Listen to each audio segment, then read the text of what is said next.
Class, welcome to the lecture number 10th of the course, Basic Electrical Engineering. 10th of the course, Basic Electrical Engineering. So, in lecture number 9th and 8th, we studied about the nodal analysis, super node. And in lecture number 9th, we studied about the mesh analysis and what is super mesh. Okay.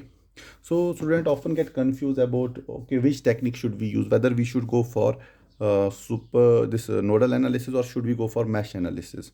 So how to decide which technique is to be used? It mostly depends upon the two factors. Number one, what is the configuration of the circuit, and number two, what parameters are to be calculated. Okay, whether you want to calculate voltage, current. Okay, so I'm saying between choice between nodal and mesh analysis.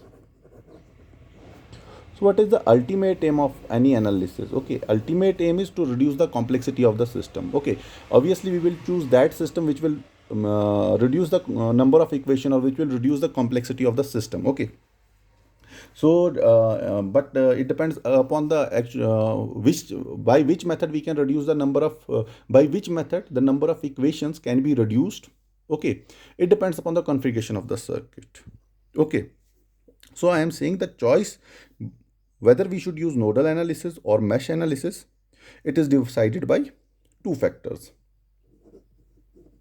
It is decided by two factors.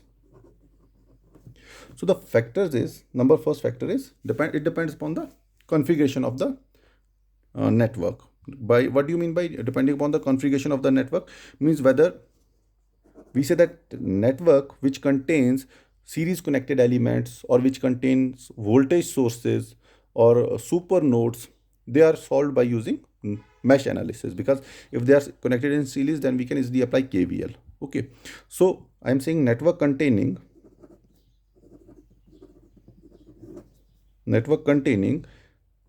many series connected elements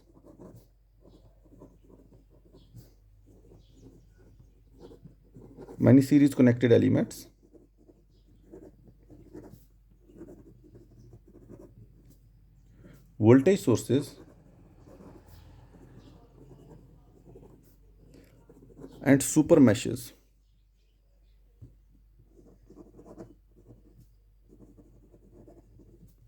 They are solved by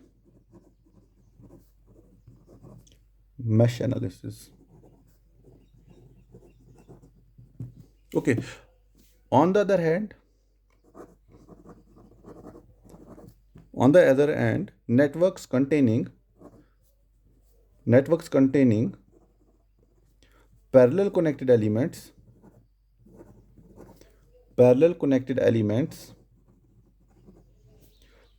current sources and super nodes, they are solved by nodal analysis. So what does that mean? Means if there are series connected elements, voltage sources and super meshes, so we will use mesh analysis. And if the network contains parallel connected elements, current sources and super nodes, they are solved by nodal analysis. So means ultimately it depends upon how the network elements are connected in the network and which type of elements are connected in the network. Okay, so ultimately it depends upon the configuration of the network. So what is the key? What is the aim? The aim is to select the method. The aim is to select the method whether it is nodal or mesh. Okay, the aim is to select the method that results in smaller number of equations. Okay, so select the method that results in lesser number of or smaller number of equations. Okay, you got it? So hence we can say that if a circuit it has fewer nodes, I am saying if a circuit it has fewer nodes, means lesser nodes. If a circuit has lesser number of nodes and more meshes. So which technique will you use? So if there are more meshes, means you have to, you will get more equations. If there are lesser loads, means you will get lesser equations. So for that you will use nodal analysis. You will use nodal analysis. Okay. However, if you have a circuit with lesser number of meshes,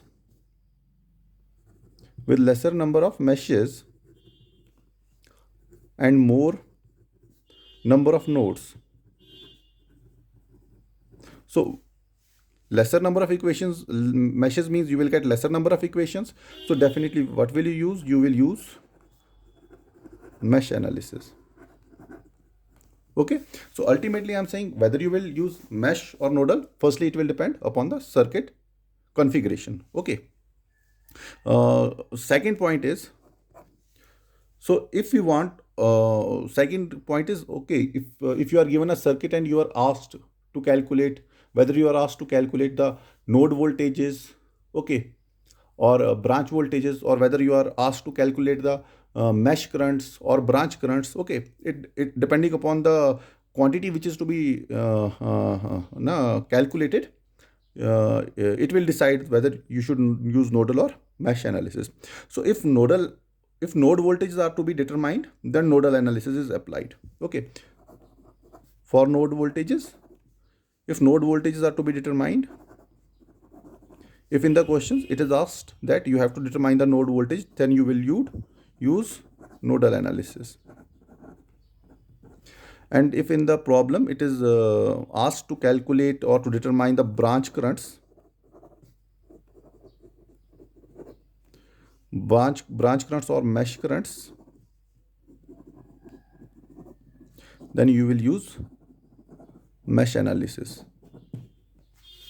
Okay. So this is how, depending upon these factors, you will decide how to select which technique to select, whether you should go for nodal analysis or mesh analysis. So this is one thing. The another thing which I would like to continue in this, to teach you in this class, it is source transformation.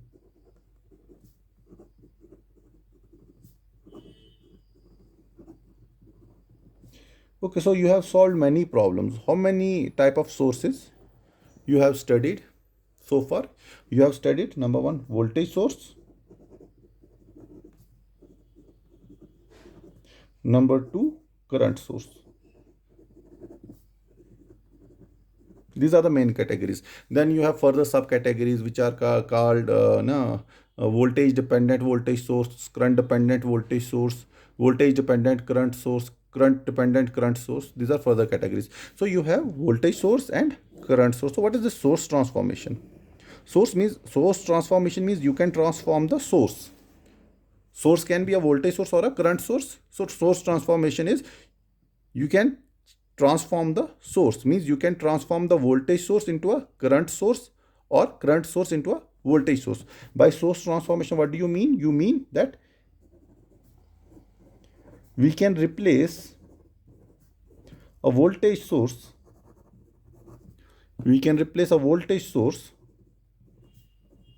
by an equivalent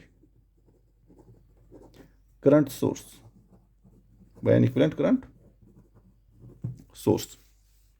Equivalent means these two sources, this current source should be equivalent to this voltage source. And how you can determine the equivalence, I will teach after a few minutes.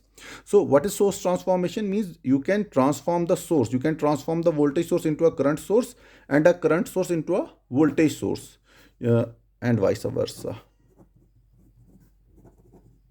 Vice versa means you can transform a current source into an equivalent voltage source. Though you have solved many techniques, like I have taught you how to simplify a circuit. You can simplify a circuit using series and parallel combination.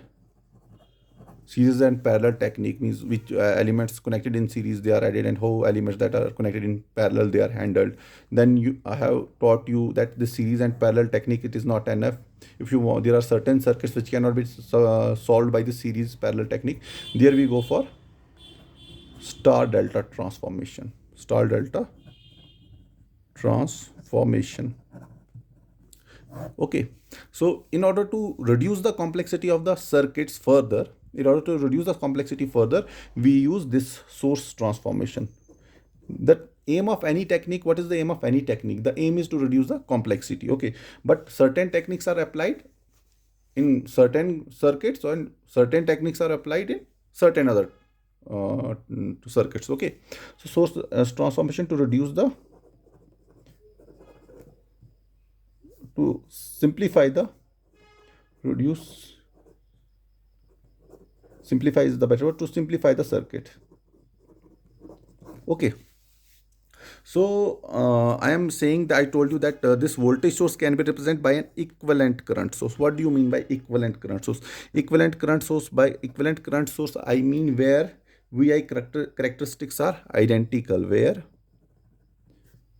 VI characteristics they are identical,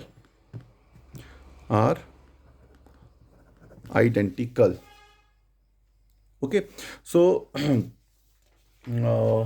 am saying that what does source transformation says? Suppose I want to convert a current source into a voltage source, or a voltage source into a current source. So I can say that process of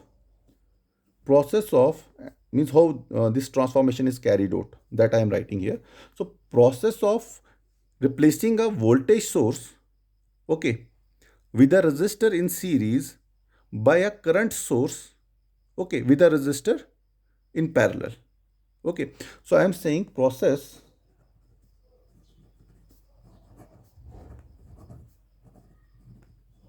of replacing a voltage source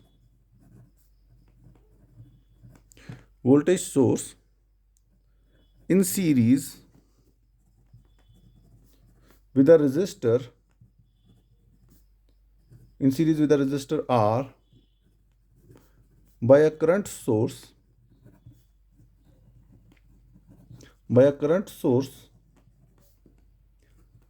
in parallel with the same resistor R. So resistor should be same. What I am saying, that how a voltage source is represented? A voltage source is represented like this, plus minus Vs. So a series resistance is shown here. So I'm saying this is terminal 1, this is terminal 2, and resistance of this resistor is R.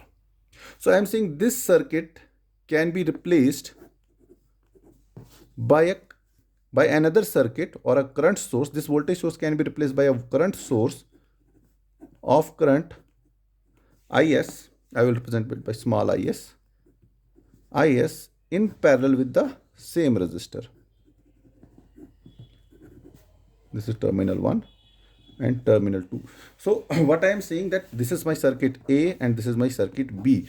I am saying that this A circuit and B circuit, they are identical. And how can I say they are identical? They are identical when they have the same VI relationship at terminals 1 and 2. So I am saying 1, 2, I am replacing it by 1 dash and 2 dash. Okay, so whatever is the voltage current relationship at 1, 2, if the voltage current relationship is same at 1 dash and 2 dash, then these two circuits are identical. How? I will show you. Number 1. So I will say that in both the circuits, turn off the sources. So if you want to turn off the source in this circuit A, it is a voltage source. How will you turn off a voltage source? By replacing it by a short circuit.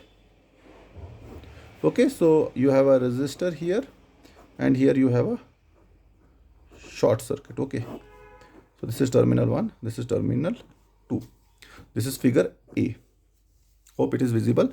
So how will you turn off a current source? By replacing it by an open circuit. Okay, this is terminal 1 dash, this is terminal 2 dash, 1, 2. This is the resistors are, sorry, this resistance should have been in parallel. I made a mistake here, so I will redraw it again. So I am saying these two circuits, they are equivalent if they have a same voltage and current relationship at their output terminals, which is terminal 1, 2 in this case, and this is 1 dash and 2 dash in circuit B. Okay, so how I can show? I am saying that first turn off the sources in circuit A and B. Okay, so if I will turn off the sources in circuit A and B, so this voltage source is represented by a short circuit. Okay, so this resistor is as it is. This is 1, 2, this is R. This is circuit A. Now in circuit B, this source is off, so it is represented by a open circuit. So I have a resistor here, R. This is terminal 1 dash, this is terminal 2 dash. So if the sources are turned off, that is current source is represented by open and voltage source is represented by short circuit. Okay, so what is the equivalent resistance between the terminals 1, 2 and 1 dash and 2 dash? Okay, if you will see in this case, the equivalent resistance between 1 and 2, it is R. Okay, now look at this circuit. What is the equivalent resistance between terminals 1 dash and 2 dash? Since this is open circuit, so the only resistance that is in the circuit, it is R. So I am saying the equivalent resistance between the terminals 1, 2 and 1, 2 dash is equal to R. Okay, so equivalent resistance between 1, 2, between terminals 1, 2 and 1 dash, 2 dash is equal, and how much is it? It is R. Okay, second step, what I am doing here, I was turning off the sources. Now in the second step, what I am doing, I am short circuiting the output terminals of both the circuits. So this is my voltage source, plus minus, this is Vs. So this is 1, 2, so this is short circuit. So this is R. So this is my second, this is a current source. I have a resistor in parallel with this circuit R. So this is my terminals 1 dash, 2 dash. So I am short circuiting this terminal here. Got it? So if this is short circuit, some short circuit current will flow here, ISC. So this is IS. And if this is short circuit, some short circuit current will flow here, ISC. Okay. So you see, when the terminals 1 and 2 are short circuit, a short circuit current is flowing in both the circuits, figure 1 and figure 2. So if you will see this short circuit current, if you will apply Ohm's law, this short circuit current ISC, it is flowing through this resistor. So you can see that ISC is equal to Vs by R. Number 1. So this is short circuit and I have a resistor here. So the tendency of the current is to follow the path with minimum resistance. So here the resistance is 0. So obviously this whole current ISC, it will flow, IS whole current will flow here, means this whole current will flow here. Here the current will be 0. Here the current will be equal to 0 because it is a short circuit. The complete current will follow the short circuit path. So if you will see here, it is IS is equal to ISC. Okay. Or I can write it like this, that ISC is equal to IS. Okay. So tell me, when these two circuits will be equivalent? Okay, when these two circuits will be equivalent. So I am saying for the circuit A and circuit B to be equivalent, what should be the condition? Short circuit current should be same. Okay, so I am saying for the circuit A to be equivalent to circuit B, the short circuit current should be same in both the circuits. Okay, so that means this ISC short circuit should be equal to this ISC. Okay, that means when Vs by R is equal to Is. Okay, when Vs by R is equal to Is. Therefore, so I can write, therefore for transformation, therefore for transformation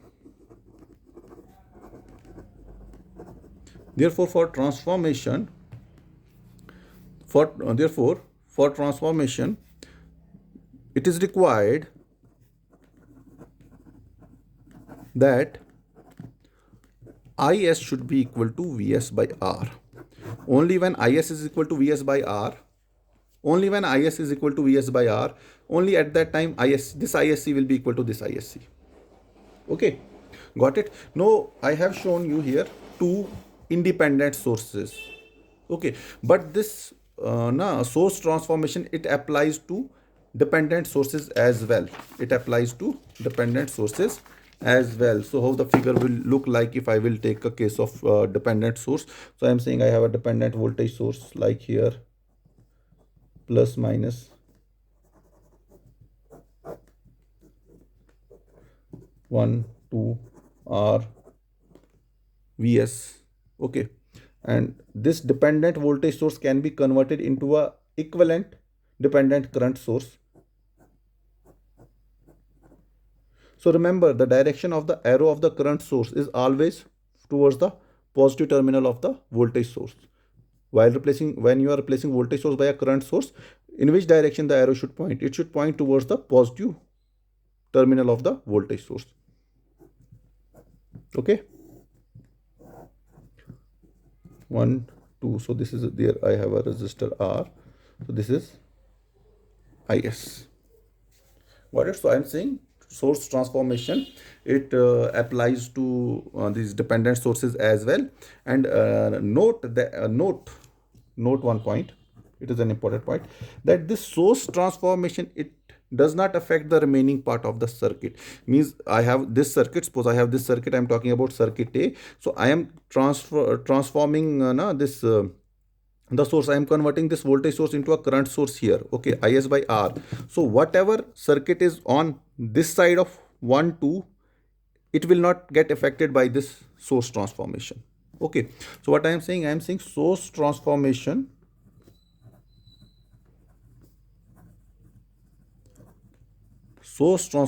does not affect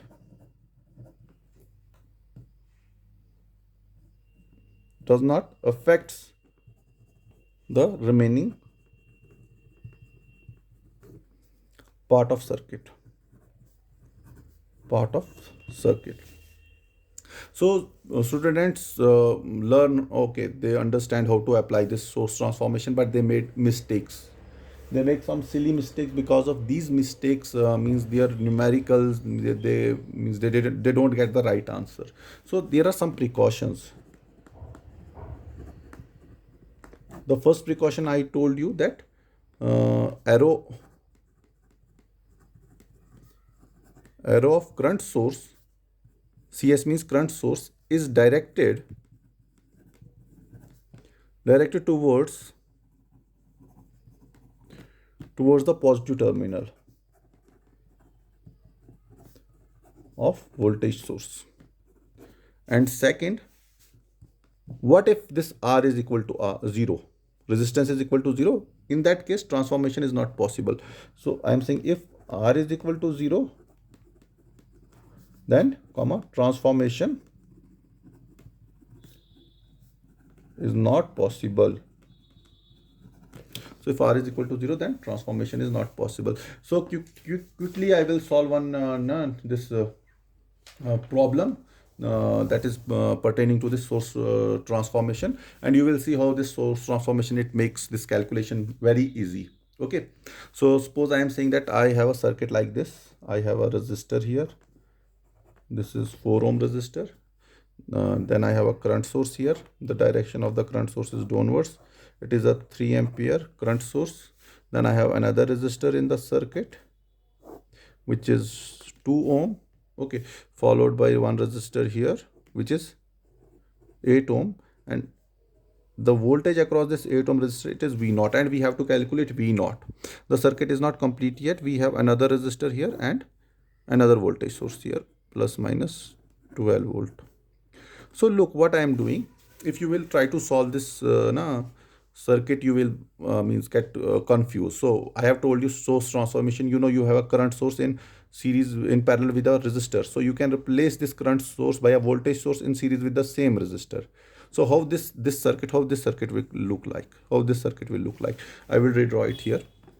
So I am saying this current source is replaced by a voltage source of positive terminal downwards, negative upwards, with the direction of the arrow is downwards. So I is equal to V by R, V is equal to I into R. It is 12 volt. So this 4 ohm is in C. So I am saying this is A dash. So this is 4 ohm. This is A dash. So I have transformed this circuit into this circuit. So rest of the circuit I will say this was 2 ohm. This was 8 ohm. 2, 8. Now look here. Again I have this circuit here. Okay. I have this circuit here. Can I convert this? Let me write here. This resistance was 3 ohm. Can I convert this voltage source into a current source? Suppose I am saying this is B. This is B dash. No, what I am doing, I am applying source transformation here again. Okay. So applying source transformation here, what will be the current? Current will be equal to Is will be equal to V divided by R. What is the resistance in series with this voltage source? It is 3 ohm. So it will be V divided by R. It will be how much? 4 ampere current. So this resistance 3 ohm which was in series with this voltage source, it will now be in parallel with this current source. Okay, it will now be in parallel with this current source. So this was B dash. So look how easy the circuit becomes. No, I know these two resistors are in series, 4 and 2 are in series. I can replace it by a single resistor. Okay, then I can again use source transformation to convert this voltage source into a current source. Then I can see that this current source and this current source, they are in parallel. Okay, the circuit will get simplified. So if I will apply again current source transformation here, so what will be Is now? Is will be equal to Vs divided by R. What is the series resistance here? 4. So 12 divided by 4, it will be 3 ampere. But what will be the direction of the current source arrow? It will be downwards. So it will be 3 ampere current source. It will be a 3 ampere current source. 3 ampere current source in parallel with the, no, I am committing a mistake. I am committing a mistake here. So before applying this source transformation, because it will again return back to this state. Okay, this position. So I know this 4 and 2 ohm, they are in series. Okay, so I can represent it by a single resistor. I can represent by a single resistor. This is my sorry, again committing a mistake. Minus plus 12 volt, 6 ohm, 8 ohm, 3 ohm, 4 ampere. So this is 12 volt. Now I will apply again source transformation. 12 divided by 6, it will be 3. Sorry, 12 divided by 6, 2. So 2 ampere current source, arrow direction downwards, in parallel with the resistor 6 ohm, in parallel with resistor 8 ohm, in parallel with resistor 3 ohm, in parallel with current source 4 ampere. You know, currents, if voltage sources are connected in series, the overall voltage is added. But if current sources are connected in parallel, the total current is added. So this current source and this current source and all the 5 elements are connected in parallel. But you can see this current source arrow direction is downwards and this current source arrow direction is upwards. So I can say these two current sources, they are connected in anti-parallel. But what we are supposed to calculate, we are supposed to calculate the voltage across this resistor V0, 8 ohm, which is V0. So replacing these two current sources by a single current source, so the single current source will be of 2 ampere because the direction is upwards. So this this 6 and 3 ohm resistor, they are in parallel. So what will be the R equivalent? It will be 6 multiplied by 3 divided by 6 plus 3. So 18 by 9. So it will be 2 ohm. If I will replace this, and I'm saying 6 and 3 are connected in parallel. Okay, so the voltage total equivalent resistance will be 2 ohm. So this is 2 ohm and this is 8 ohm. So this plus minus V0. To calculate V0, I should know what is the current here, I. So what is this current equal to? I have taught you current division very well. You know that current, if I have a two parallel connected resistors, then the current flowing in one resistor, suppose I am saying 8 ohm resistor, is equal to total current, which is equal to 2 divided by sum of two resistors, 8 plus 2, multiplied by If you want to calculate the current flowing in this resistor, okay, then you have to multiply it by the opposite resistance. What is the resistance opposite to 8? It is 2. So it is 2, that is give you I8. So if you want to calculate, suppose this is I2, you want to calculate I2, so it will be 2 total current divided by sum of resistance multiplied by opposite resistance. What is the resistance opposite to 2 ohm? It is 8 ohm. 8. So we want to calculate V0, means we are interested only in I8. So I8 will be equal to, so 4 divided by 10, 0.4 ampere. Okay, so what will be V0? V0 will be I8 multiplied by 8 is equal to 0.4 multiplied by 8 is equal to 3.2 volt. Look how easy the scheme becomes. Okay, so now I will not solve any problem related to this source transformation. So let us now move to next concept. So next theorem is this superposition theorem. Okay, so but this superposition theorem, it is applicable, right? Superposition theorem.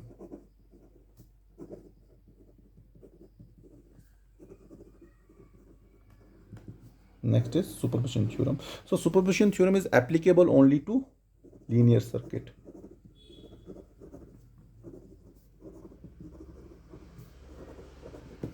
Okay, so what are linear circuits? Linear circuits is nothing, means which describes a linear relationship between cause and effect. Okay, what is linearity? Linearity simply means there should be a linear relationship between cause and effect.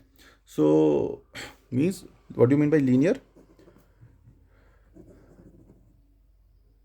Linear relationship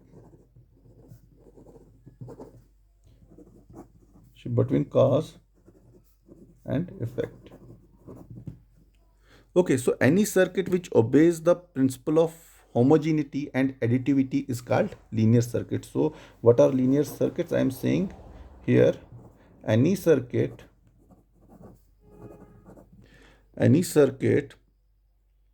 okay, which obeys the principle of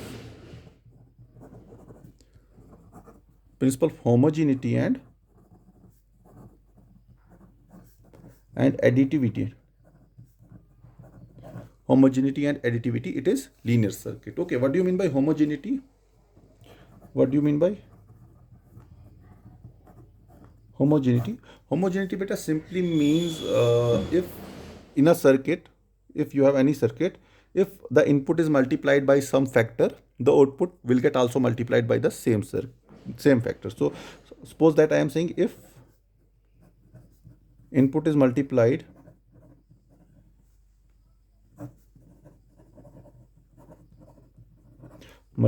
by space, I say x. Okay, so what happens? Then output, it also gets multiplied by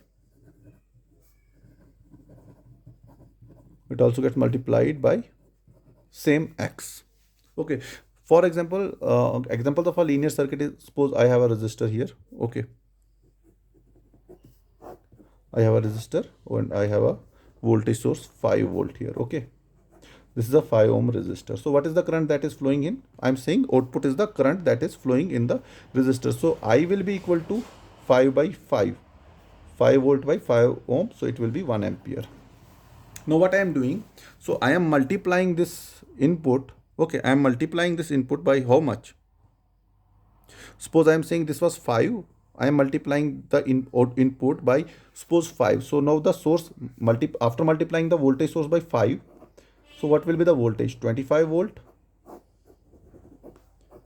Resistor is 5. Now what is the current? I dash.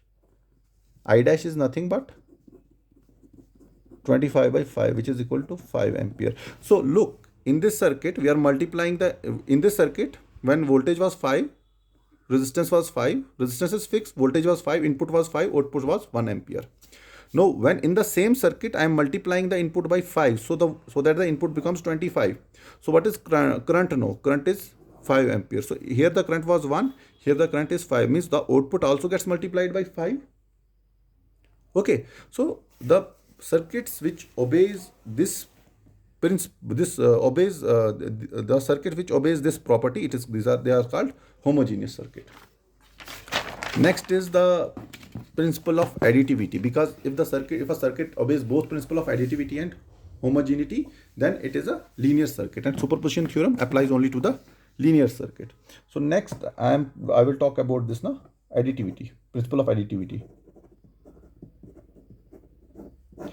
Principle of additivity says that that if the means if we are no, what I'm saying, so if we are I can explain it with the help of a diagram. It says that when input was x, I will say, if input is x, okay, then output is y.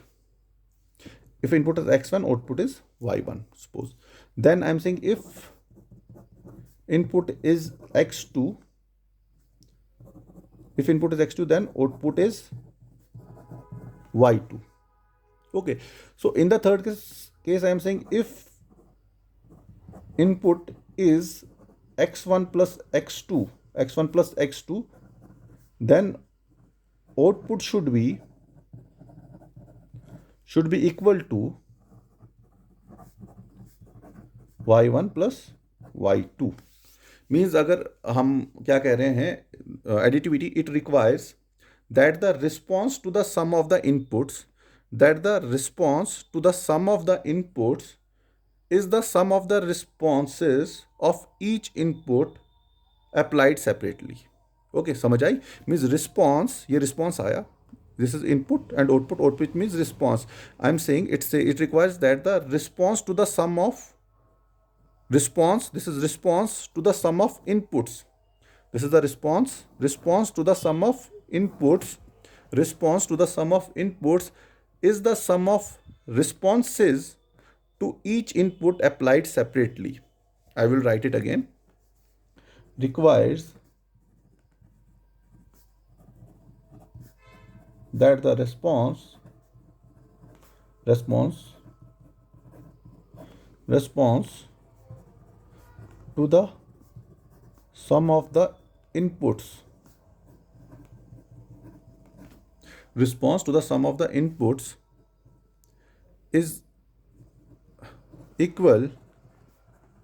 to the sum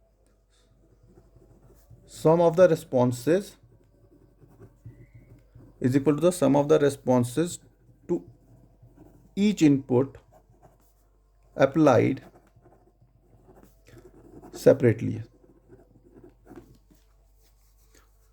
Okay, requires that the response to the sum of the inputs is equal to the sum of the responses, ये लिखिएगा y1, and sum of the responses to each inputs applied separately, यहाँ पे लिखिएगा x1 and x2, not plus here and. Okay, so this is the principle of additivity. So remember that we are talking about the linear circuit. So power is not a linear quantity, it is a non-linear quantity, because P is equal to I square R. So it is a non-linear quantity. Power is a non-linear. So next let us solve one problem, okay, which is related to this superposition theorem. So the problem is like, I'm taking a circuit with 2 sources or 3 sources. No, I have to start first. I have to teach you what is superposition, then I can start this now solution to this superposition theorem. So before going to superposition, I will give you 1 or 2 questions to solve. Okay, and you can use source transformation plus mesh analysis or nodal analysis, whatever you want to solve these 2 questions. So the first numerical is like, you have a 20 ohm source, voltage source, and you have a current source here, 5 ampere current source, and you have a 25 volt voltage source. This is 20 ohm resistor.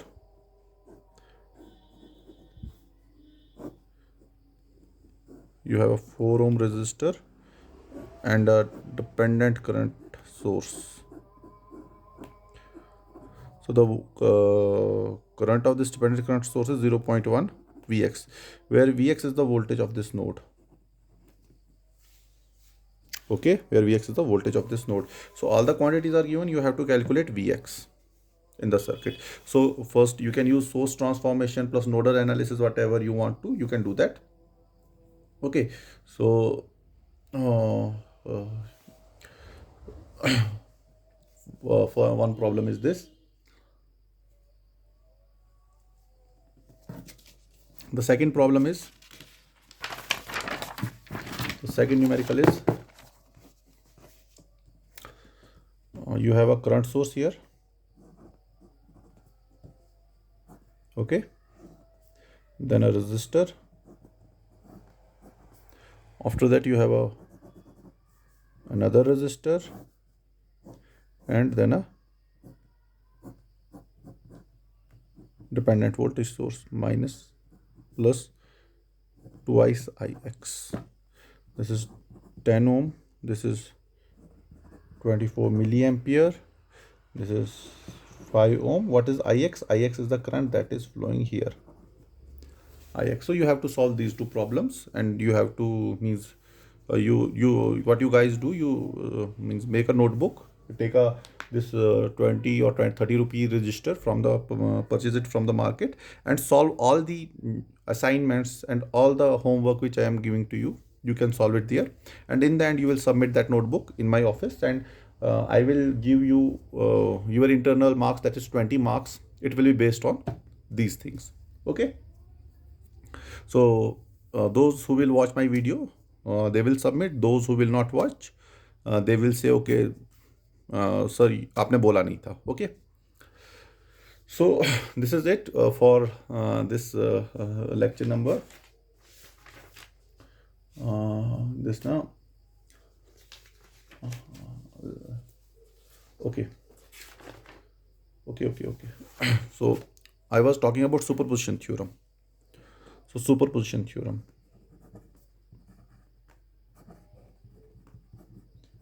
Superposition theorem. So this superposition theorem, first I will write the statement because its statement is very important. So I am saying it states that the voltage across or current through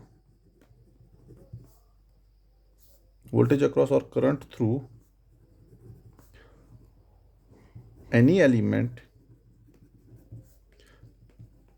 in a linear circuit is the algebraic sum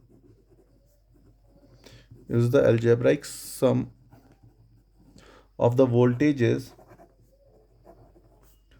across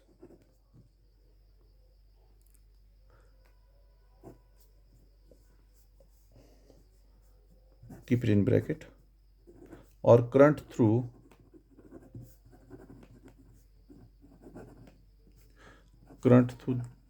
that element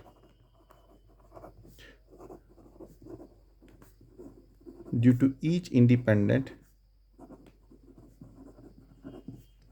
source. Remember here, due to each independent source acting alone. Okay, so what we do in superposition theorem, suppose we have more than two sources. I solved a problem here. Suppose we have more than two sources. What we do, if we want to calculate V naught, firstly we will turn off this current source and we will see what is V naught according to as per this current source. Then in the second case, what we will do, we will turn off this current source and we will see what is V naught according to this 4 ampere current source. Then we take the algebraic sum of the two voltages, means voltage that was V naught according to this and V naught according to this. Then we will take the algebraic sum. Okay, same applies for the current. Okay, this is what superposition says, but it says that due to through that element, due to each independent source acting alone, means we are not considering the dependent sources. Like in the previous problem, we consider the dependent sources, we are not considering the dependent source. Like means if here we will see in this circuit we have one independent and one dependent. So superposition theorem will not apply here because we have only one source here. For the superposition theorem to apply, there should be more than one source. Minimum two sources should be here, but two independent sources.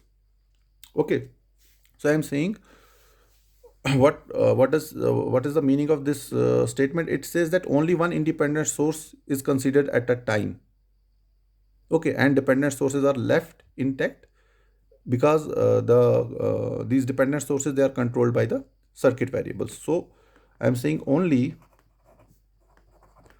one independent source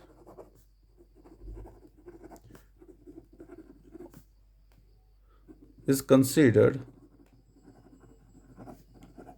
at a time, and dependent sources are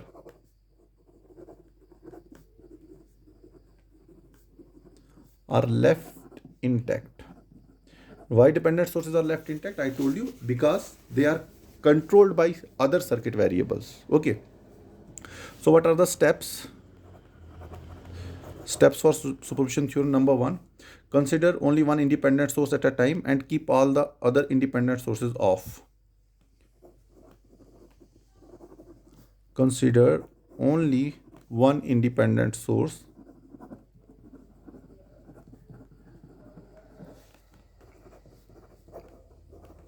at a time and turn off all the independent sources.